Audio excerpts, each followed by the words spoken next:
स्वागत है आपका जी बिजनेस में। नमस्कार, मैं हूं दीपांशु भंडारी और बाजार का हाल इसी से करते हैं शुरुआत, क्योंकि कल शाम आई फेड पॉलिसी के बाद आप देख रहे हैं अक्रॉस ग्लोबल मार्केट्स थोड़ी गिरावट का मूड छाया हुआ है। हालांकि थोड़ा निचले स्तरों से बाजार संभलने की भी कोशिश कर रहे हैं, उतने खराब नहीं है जितना शायद आधा घंटे पहले आपको दिख रहे थे, बट नॉनदलेस एसजीएक्स निफ्टी 50 अंक नीचे है। हालांकि निचले स्तरों से रिकवर हुआ है। जापान के बाजार में भी करीब आधे % की गिरावट है, पर यहां पर भी आप निचले स्तरों से रिकवरी देख रहे हैं। कोरिया के बाजार भी थोड़ा नीचे से रिकवर ही हो रहे हैं।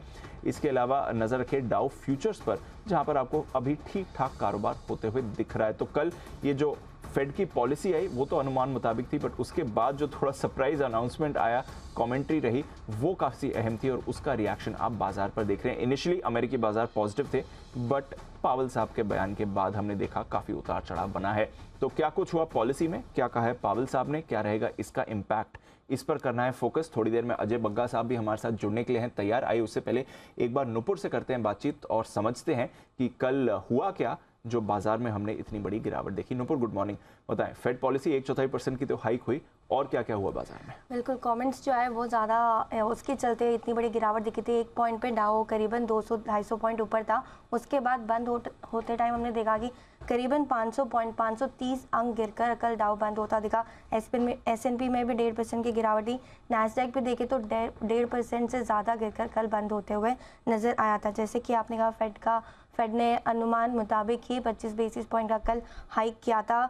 अब जो रेट है वो करीबन 4.25 से 5% के बीच में पहुंच गई और टर्मिनल रेट भी देखें तो 5 से 5.25% के आसपास फिलहाल आपको नजर आएगी। मार्च 2022 के बाद 9वीं बार यूएस फेड ने ब्याज दरों में बढ़ोतरी की है।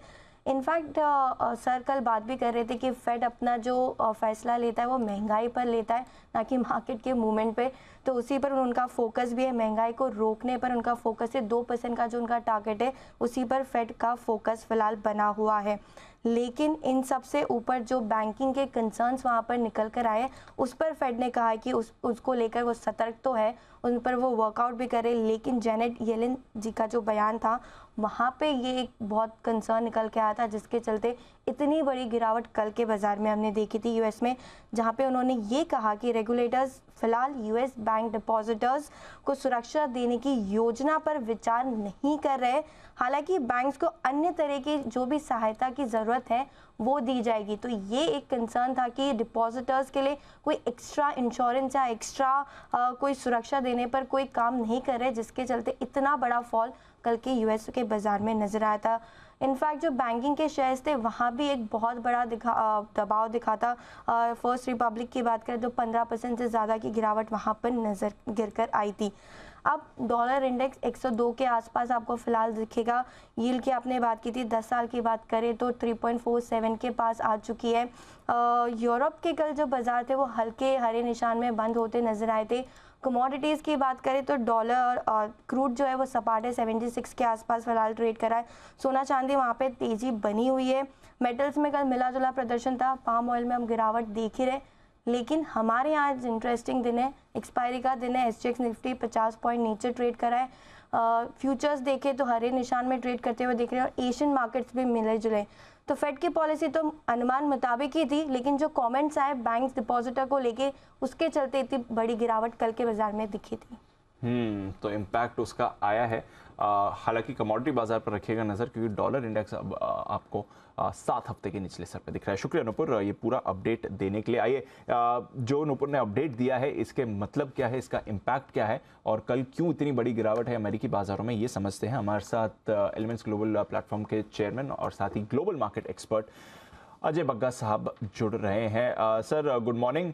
सवाल यही है आपसे, कल क्यों फिसले अमेरिकी बाजार? ये पावेल साहब की जो कमेंट्री थी कि इस साल शायद एक और रेट हाइक आ सकता है और रेट कट तो आने ही नहीं वाला है, इस पर ज्यादा फोकस था बाजार का, या जो जेनेट येलेन ने कहा कि कोई यूनिवर्सल डिपॉजिट स्कीम नहीं आने वाली, क्योंकि 2 दिन पहले इसी से थोड़ी पॉजिटिविटी बनी थी? सर जी, बहुत मुश्किल है जब इतने दिग्गज 2 लोग इकट्ठे सेम टाइम पे बात कर रहे हो।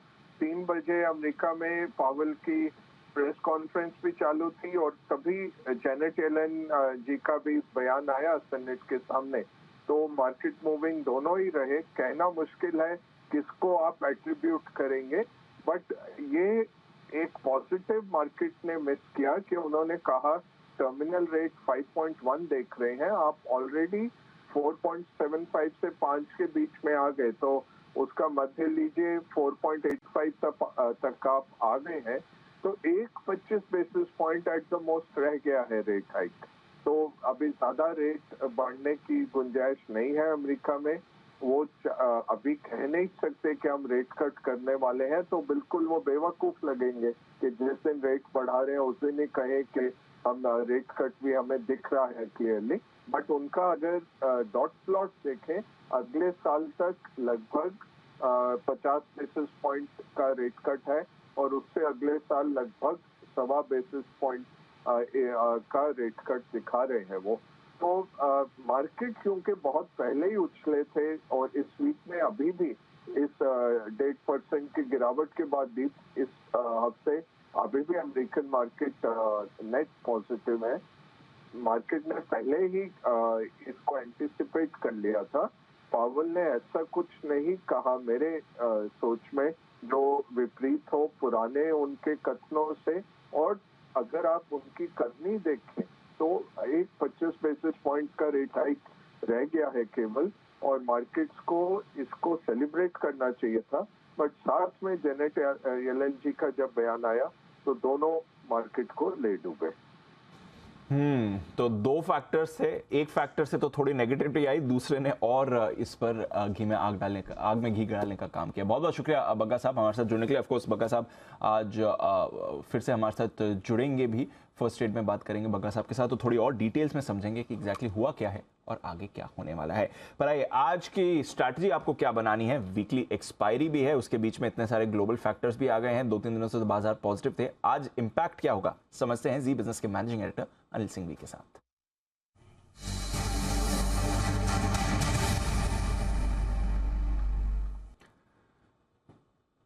Good morning Anil ji. ये तो फेड पॉलिसी के बाद मूड माहौल फिर से थोड़ा बिगड़ गया। हालांकि एशिया के बाजार अभी संभलने की कोशिश जरूर कर रहे हैं, निचले स्तरों से थोड़ी रिकवरी भी आ रही है, डाउ फ्यूचर्स भी पॉजिटिव है। बट हमारे लिए आज क्या इंपॉर्टेंट रहेगा सर? एक्सपायरी भी है वीकली। गुड मॉर्निंग जी। थोड़ी संकेत डेफिनेटली कमजोरी के हैं, लेकिन ऐसे मुझे नहीं लगता कि बहुत ज्यादा चिंता करने वाली बात है अभी तक, क्योंकि उसकी वजह ये कि जहां फेड ने उनके मुताबिक ब्याज दरें बढ़ाई हैं और आगे के लिए भी संकेत साफ दिए। अगर बाजार परेशान है तो इसी बात से कि इसका रेट कट नहीं होगा, तो आप और हम पिछले 2 दिनों से डिस्कस कर भी रहे थे कि अगर इस बार ब्याज दरें बढ़ रही तो जुलाई में कटेंगी कैसे। तो थोड़ी सी मेरे ख्याल से ज्यादा उम्मीदों के साथ अमेरिकी बाजार इस फेड की पॉलिसी में गए थे, 2 दिन से मजबूती भी थे, तो उस लिहाज से प्रॉफिट बुकिंग आना जरूरी था, वही होता हुआ दिखा है। जहाँ तक भारतीय बाजारों का सवाल है, एक अच्छी बात है कि हम 16,800-900 पर ट्रेड नहीं कर रहे हैं, 17,150 पर ट्रेड कर रहे हैं, जो कि ट्रेडिंग रेंज का ऊपरी सीधा है। ऐसे में अगर नीचे खुलेंगे भी तो सपोर्ट ले लेंगे और ट्रेडिंग रेंज और इम्पोर्टेंट लेवल्स को बचा पाएंगे, इसलिए ज्यादा दिक्कत वाली बात मुझे दिखती नहीं है। 16,950, 17,050 ये 100 पॉइंट की रेंज आज सपोर्ट का काम करेगी, और बड़े गैप के साथ अगर बाजार खुले तो वहां पर आपको हल्की फुल्की खरीदारी लौटती हुई दिखेगी। जहाँ तक ऊपरी स्तरों का सवाल है, 17,150, 17,250 वो रेंज है जहां पर आपको बाजार उठते हुए और थोड़ी प्रॉफिट बुकिंग दिखाते हुए नजर आएंगे। बैंक निफ्टी का जहां तक सवाल है, 40,000 पर जाकर हम बंद हुए, क्लोजिंग ठीक है, बिल्कुल ऐसे लेवल पर जहां मेक और ब्रेक वाला है। तो आज देखते हैं क्लोजिंग हम 40,000 के आसपास ऊपर कर पाते हैं या फिर दबाव रहता है। जो सपोर्ट रेंज है 39,375 से 39,500 के रेंज है, जो आपके लिए तुरंत सपोर्ट का काम करेगा बैंक निफ्टी पर, और हायर साइड पर 40,350 से 40,500 की रेंज पर आपको फोकस करना चाहिए। कुछ और अच्छी चीजें भी हो रही हैं जिन्हें आपको नहीं भूलना चाहिए, जैसे कि बॉन्ड यील्ड्स का नीचे आना, डॉलर इंडेक्स का कमजोर होना, तो कुछ ठीक है, कुछ कम ठीक है। कच्चा तेल फिर से बढ़कर आया, थोड़ा सा 76-77 डॉलर के आसपास पहुंचा है। सो मिले जुले संकेत है और मुझे ऐसा लगता है कि शायद दोनों तरफ के ट्रेड आपको मिल सकते हैं। थोड़ी सी एक्सपायरी के चलते, वीकली एक्सपायरी के चलते हल्की फुल्की वॉलेटिलिटी बढ़ सकती है, बस उसी की उतनी ही सावधानी आपको रखनी है। एब्सोल्युटली, तो थोड़ी सावधानी बरतिए, बट उतना भी खराब मूड माहौल है नहीं। अगर गैप डाउन आता है तो नीचे सपोर्ट भी मिल जाएगा। वैसे हांगकांग के बाजार तो पॉजिटिव टेरिटरी में ही होल्ड कर रहे हैं। एंड ऑफ कोर्स 8 बजे अनिल जी से उनकी पूरी स्ट्रैटेजी और आज का डेटा भी समझेंगे। शुक्रिया सर हमारे साथ जुड़ने के लिए और ये मूव समझाने के लिए। बढ़ते हैं आगे और जानते हैं आज स्टॉक स्पेसिफिक एक्शन क्या रहेगा। ढेरों खबरें आई हैं कल बाजार बंद होने के बाद। आशीष है हमारे साथ तैयार। मॉर्निंग आशीष, बताएं कुछ इंपॉर्टेंट ट्रिगर्स और साथ ही खबरें भी हैं। गुड मॉर्निंग दीपांशु, काफी सारी इंपॉर्टेंट खबरें हैं। सबसे पहले देखिए इवेंट्स के साथ शुरुआत कर लेता हूं। आईजीएल और पीएफसी दो स्टॉक यहां पर नजर रखिएगा क्योंकि यहां पर अंतरिम डिविडेंड पर विचार किया जाएगा। साथ में आप देखिए मेट्रो ब्रांड्स है, यहाँ पर कंपनी ने अपडेट देकर ये बताया था कि बिजनेस से जुड़ी बातचीत के लिए यहाँ पर ये बोर्ड बैठक करने वाले, तो क्या आउटकम निकल कर आएगा सबकी नजरें रहेंगी। आंध्रा सीमेंट्स यहाँ पर भी देखिए बोर्ड की बैठक है जहाँ पर सागर सीमेंट के मर्जर के बाद जो है अलॉटमेंट ऑफ शेयर्स पर विचार किया जाएगा। एक नई लिस्टिंग भी होगी। देखिए ग्लोबल सर्फेसेज हाल ही में आईपीओ बंद हुआ था, यहाँ पर जो सब्सक्रिप्शन है काफ़ी ठीक ठाक 12 गुना के आसपास का सब्सक्रिप्शन यहाँ पर देखने को मिला था। प्राइस बैंड आपको बता देता हूँ कि करीब 140 रुपये के आसपास था। इशू साइज था 155 करोड़ का। बात करें अब खबरों की, तो सबसे पहले बड़ी खबर यह है हिंदुस्तान एरोनॉटिक्स के लिए, क्योंकि सरकार ओएफएस के माध्यम से अपनी 1.75% हिस्सेदारी जो है वो बेच रहे हैं और इसके लिए फ्लोर प्राइस तय किया उन्होंने 2450 रुपये प्रति शेयर, यानी जो मौजूदा भाव है यहाँ से करीब करीब 7% का डिस्काउंट है। एक खास बात आपको ये बता दूं कि आज नॉन रिटेल के लिए और कल रिटेल के लिए ओएफएस जो है खुला रहेगा। इसके अलावा आईडीबीआई बैंक और एलआईसी यहाँ पर भी आपको नजर रखनी है क्योंकि सीसीआई ने एलआईसी म्यूचुअल फंड के आईडीबीआई म्यूचुअल फंड स्कीम्स के अधिग्रहण को मंजूरी दे दी है, तो एक सेंटिमेंटल इम्पैक्ट यहाँ पर आपको देखने को मिल सकता है। टाटा मोटर्स में थोड़ा सा रुझान देखने को मिलेगा क्योंकि हैदराबाद की एक कंपनी है OHME लॉजिस्टिक्स, यहाँ से इन्हें 1000 EVs सब्सक्राइब करने जो है सप्लाई करने का ऑर्डर मिला है। साथ में देखिए हीरो मोटोकॉर्प, ये भी स्टॉक आपके रडार पर रहेगा क्योंकि कंपनी ने अपनी चुनिंदा मोटरसाइकिल्स और स्कूटर्स पर जो कीमतें वो करीब 2% तक बढ़ा दी है। और लेकिन जो मांग के लेकर कमेंट्री है वो सपोर्ट है। मान रहे कि आगे जाकर जो त्योहारी सीजन है यहाँ पर मांग में बढ़त आपको देखने को मिल सकती है। जीआर इंफ्रा में आज खास नजर रखिएगा क्योंकि इन्हें टोटल आप देखिए 4509 करोड़ के ऑर्डर्स के लिए L1 बिडर जो है घोषित कर दिया गया है। एक NHAI की तरफ से ऑर्डर है और एक है NHPC की तरफ से, जहां पर इन दोनों ऑर्डर्स में L1 घोषित किया गया है। टोटल है 4509 करोड़ का। कोरोमंडल इंटरनेशनल यहाँ पर देखिए कंपनी की बोर्ड बैठक हुई थी जहां पर काफ़ी सारे विस्तार प्लान्स को जो है बोर्ड की तरफ से मंजूरी मिल गई है। इन कारोबार पर अगले 2 साल में देखिए 1000 करोड़ का जो है कंपनी निवेश करने वाली है और इसमें कॉन्ट्रैक्ट डेवलपमेंट और मैन्युफैक्चरिंग, इसको लेकर देखिए काफ़ी सारे क्रॉप प्रोटेक्शन है, केमिकल डेवलपमेंट है, इन सारे जो निवेश प्लान्स हैं इनको बोर्ड की तरफ से मंजूरी मिल गई है। और अंत में एक और जो स्टॉक है आपकी नज़र में रहेगा वो है HG इंफ्रा, जहाँ पर 764 करोड़ के प्रोजेक्ट्स के लिए कंपनी को जो है L1 बिडर घोषित कर दिया गया है। ये है 6 लेन प्रोजेक्ट है, greenfield Varanasi Ranchi Kolkata highway project है, जिसे अगले 730 दिनों में पूरा किया जाएगा। ऑर्डर विंस के बेसिस पर काफी सारी इंफ्रा कंपनीज फोकस में आज भी रहेंगी। बहुत बहुत शुक्रिया आशीष हमारे साथ जुड़ने के लिए। नई लिस्टिंग भी है और एक ऑफर फॉर सेल भी आ रहा है। तो स्टॉक स्पेसिफिक एक्शन ही बढ़ाते हैं आगे और कुछ ट्रेडिंग कॉल्स आपको बता देते हैं। चॉइस ब्रोकिंग, इन्हें पसंद है कोलगेट, खरीदारी करिए यहाँ पर। टारगेट रहेगा आपका 1552, स्टॉप लॉस लगाना है 1475 पर। थोड़े डिफेंसिव आप फोकस में आ सकते हैं तो एफएमसीजी के साथ साथ फार्मा पर भी रखिए नजर। आनंद राठी सिक्योरिटीज की राय है सन फार्मा पर खरीदारी की, खरीद कर चलिए। टारगेट रहेगा 990 और स्टॉप लॉस होगा आपका 955 का। इसके साथ ही सेंट्रल ब्रोकिंग, इन्हें पसंद है कैश का स्टॉक और वो है KPR मिल्स। यहाँ पर आप कर सकते हैं खरीदारी, स्टॉप लॉस 588 और टारगेट रहेगा आपका 625। तो 3 बाय कॉल्स हैं, थोड़ा बाजार के मूड माहौल के हिसाब से ही आप यहाँ पर ट्रेड करिए। पर आइए समझते हैं आज के लिए सेटअप कैसा है। इंडेक्स पर इंपॉर्टेंट लेवल्स कौन से रहेंगे, वीकली एक्सपायरी के दिन कौन से स्टॉक्स फोकस में रह सकते हैं। 5 पैसे के रुचित जैन है हमारे साथ तैयार। रुचित, हल्के गैप डाउन के संकेत आ रहे हैं 2 दिन के रिबाउंड के बाद। बताइए आज वीकली एक्सपायरी के दिन कौन से लेवल से इंपॉर्टेंट इंडेक्स पर। Very good morning Deepanshu, I think आज का दिन काफी क्रूशियल रहेगा। इनफैक्ट आज और कल ये 2 दिन आई थिंक ट्रेंड सेटिंग के लिए डे रहेगा, क्योंकि अगर आप डेरिवेटिव्स में पोजीशंस देखें तो एफआईआई की रिकॉर्ड हाई शॉर्ट पोजीशंस खड़ी है, जहाँ पे 91% ऑफ द पोजीशंस उनकी शॉर्ट साइड पे आउटस्टैंडिंग है। सामने क्लाइंट्स और डीआईएस के जो सेक्शन है उनके देखे तो अच्छे खासे लॉन्ग पोजीशंस इंटैक्ट है। क्लाइंट्स की 61% of the positions long side पे है। तो जब इतना टग ऑफ वॉर जैसा फाइट है, सो आई थिंक क्योंकि हम अभी नेक्स्ट वीक में मंथली एक्सपायरी है, तो अब कहीं ना कहीं वो पोजीशंस अनवाइंड होना शुरू होगी, जिसके कारण हमको एक अच्छा डायरेक्शनल मूव पोजीशंस अनवाइंडिंग के कारण मिल सकता है। लेवल्स वाइज आज के ट्रेडिंग सेशन के लिए 17,000 का काफी इंपॉर्टेंट सपोर्ट है, क्योंकि वहां पे डिसेंट पुट राइटिंग है कल के सेशन में जो हुई है। तो अगर 17,000 का लेवल टूटता है तो वो मार्केट के लिए कंसर्न रहेगा। 17,000 के ऊपर है तब तक ज्यादा कंसर्न आज इंट्राडे में आज की गैप डाउन ओपनिंग के बावजूद नहीं रहेगा। सो आई थिंक अगर इंडेक्स को प्ले करना है तो वेट कीजिए एक डिप के लिए। में भी 17,000 17,040 का रेंज अगर ऐसे दिख जाता है ओपनिंग के बाद में, तो वहां पे कुछ कॉन्ट्रा प्लेट्स आज इंट्राडे के लिए बाइंग अपॉर्चुनिटीज ढूंढ सकते हैं। ओके, ट्रेडिंग आइडियाज आज के लिए कोई? जी फिलहाल एक ही आइडिया रहेगा आज, वो है पावर ग्रिड में। थोड़ा डिफेंसिव इसके लिए दे रहा हूँ क्योंकि थोड़ा अनसर्टनिटी ज्यादा है, और एक बार फर्स्ट हाफ एन आवर की वॉलेटिलिटी मार्केट में खत्म हो जाएगी, फिर आई थिंक ज्यादा क्लैरिटी आज के सेशंस में आएगी। और पावर ग्रिड लेकिन इररिस्पेक्टिव ऑफ मार्केट मूव, यहाँ पे स्ट्रक्चर काफी पॉजिटिव है। टेक्निकली प्रीवियस ब्रेकआउट को रीटेस्ट किया है ये स्टॉक ने, तो ये स्टॉक आप 216 के स्टॉप लॉस से खरीदारी कर सकते हैं 236 के नियर टर्म टारगेट्स के लिए। तो ये है आपके लिए आज का पूरा सेटअप। एक कॉल HAL हिंदुस्तान एरोनॉटिक्स पर अगर आप दे सकें रुचित, क्योंकि आज ऑफर फॉर सेल खुल रहा है। 2450 पर फ्लोर प्राइस रखा गया है, करीब 3.5% हिस्सा बेचेगा। तो कल की क्लोजिंग से करीब 175 रुपये नीचे का फ्लोर प्राइस है। इस पर इंपॉर्टेंट लेवल्स क्या बनेंगे? आई थिंक पॉसिबल है कि पिछले कुछ दिनों में हमने अनवाइंडिंग देखी है पोजीशंस की स्टॉक में, तो थोड़ा सा स्टॉक प्रेशर में रह सकता है। और 2430 से लेके 2460 ये एक ब्रॉड रेंज है, और ये जहाँ पे सपोर्ट है, और ये जो प्राइस आया है OFS का वो भी उसी रेंज में है। तो शायद आज एक ये OFS की वजह से ही वो सपोर्ट टेस्ट होते हुए दिख सकते हैं, बट आज के सेशन में 2430 2450 आई थिंक ये इंपॉर्टेंट सपोर्ट लेवल्स देखे जाएंगे।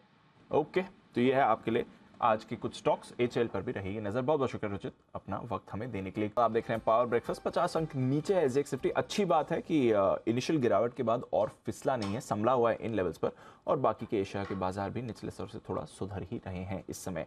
पर आइए, कमोडिटी बाजार में भी भरपूर एक्शन आपको आते हुए दिख सकता है। बताने के लिए हमारे साथ जुड़ रहे हैं आज का एक्शन IIFL सिक्योरिटीज के अनुज गुप्ता। अनुज, गुड मॉर्निंग।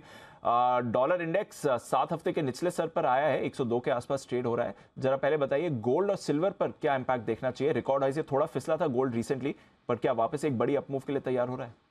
दीपांशु जी, गुड मॉर्निंग। देखिए, जिस तरीके से फेडरल बैंक ने इंटरेस्ट रेट बढ़ाए हैं और उसके बाद हमने देखा डॉलर इंडेक्स में गिरावट रही है, और साथ में बॉन्ड यील्ड भी गिरी है। इनफैक्ट हमने देखा कि गोल्ड का प्राइस इवनिंग में लेट नाइट करीबन 20 से 25 डॉलर इंक्रीज हुआ है। तो कहीं ना कहीं जो स्टेटमेंट आया है फेडरल बैंक का, उससे काफी हद तक गोल्ड को सपोर्ट मिलेगा।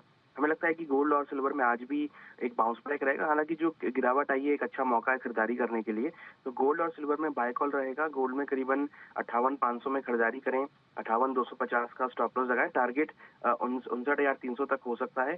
सिल्वर में करीबन 69,300 में खरीदारी करें, 68,450 का स्टॉप लॉस लगाएं, टारगेट 70,000 तक देखने को मिल सकता है।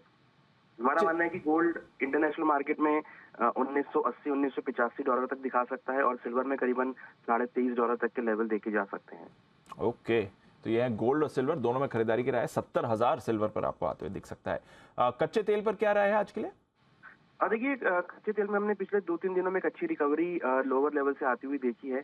हमें लग रहा है कि यहाँ पर एक बाउंस बैक अभी रहेगा, और एक्सपेक्टेशन है कि यहाँ पर भी रिकवरी का ट्रेड देखने को मिलेगा। कहीं ना कहीं लोअर लेवल पे खरीदारी देखने को मिली है, डिमांड बढ़ी है लोअर लेवल्स पे, तो यहाँ पे खरीदारी की सलाह रहेगी। करीबन 5750 में खरीदारी करें, 5580 का स्टॉप लॉस लगाएं, टारगेट 5950 तक देखने को मिल सकता है। और अगर हम इंटरनेशनल मार्केट की बात करें तो हमें लग रहा है कि ब्रेंट ऊपर में अगेन $78 और WTI $72 तक के लेवल दिखा सकता है। ओके, और फाइनली कॉपर पर आते हैं। यूजुअली हमने देखा है इतना बड़ा एक्शन दिख नहीं रहा है बेस मेटल्स में, क्या कॉपर में आज कुछ मूव आ सकती है? देखिए, कॉपर में एक टेक्निकल ब्रेकआउट देखने को मिला है, और थोड़ा सा डिमांड साइड पे भी हमने एक एक्टिविटी आते हुए देखी है। तो कॉपर में और सभी बेस मेटल में यहाँ पर बाय ऑन डिप्स की स्ट्रेटेजी रहेगी। पर्टिकुलर कॉपर में करीबन 765 में खरीदारी करें, 757 का स्टॉप लॉस लगाएं, टारगेट 777 तक देखने को मिल सकता है। तो हमें लग रहा है कि कॉपर के अंदर भी क्योंकि इन्वेंट्री काफी ड्रॉ डाउन हुई है, उससे काफी हद तक सपोर्ट मिलेगा। तो कॉपर के अंदर और सभी बेस मेटल में खरीदारी की सलाह रहेगी। ओके, तो सभी कमोडिटीज में पॉजिटिव एक्शन है। बेस मेटल्स भी ऊपर आएंगे, कॉपर भी ऊपर आएगा, गोल्ड और सिल्वर में भी आपको एक्शन दिख सकता है। बहुत बहुत शुक्रिया अनुज हमारे साथ जुड़ने के लिए और अपनी स्ट्रैटेजी शेयर शेयर करने के लिए। शो का समापन करें उससे पहले दो दमदार ब्रोकरेज रिपोर्ट्स हैं आपके लिए। गेल, कल हमने देखा गैस प्राइसेस अनाउंस हो गए हैं, उतने ज़्यादा नहीं है जितना एक्सपेक्टेड था, बट ठीक ठाक ही है। न्यूट्रल रेटिंग है जेपी मॉर्गन की, पर टारगेट उन्होंने बढ़ाकर 115 कर दिया है, तो यहाँ से अपसाइड थोड़ी देख रहे हैं। मॉर्गन स्टैनली का ओवरवेट कॉल जरूर है, 124 का टारगेट है। जेफरीज की होल्ड रेटिंग है, टारगेट हालांकि इन्होंने भी बढ़ाकर 110 कर दिया है, और सिटी बाय रेटिंग के साथ 125 के टारगेट दे रही है। तो सभी ब्रोकरेज रिपोर्ट्स करंट लेवल से हायर टारगेट्स दे रही हैं इस पर। साथ ही मॉर्गन स्टैनली का HAL, जिसकी आज से ऑफर फॉर सेल शुरू हो रही है, उस पर ओवरवेट राय है 3216 का टारगेट। तो अगर आपको ऑफर फॉर सेल में लोअर एंट्री प्राइस मिल रहा है तो आप अगर मॉर्गन स्टैनली की राय लेते हैं तो फॉलो कर सकते हैं। बस फिलहाल इतना ही। पावर ब्रेकफास्ट में इम्पैक्ट तो पूरा आया है फेड पॉलिसी का, बट आज का दिन कैसा रहेगा, स्टॉक्स के एक्शन के लिहाज से कहाँ है बढ़िया निवेश और ट्रेड के मौके।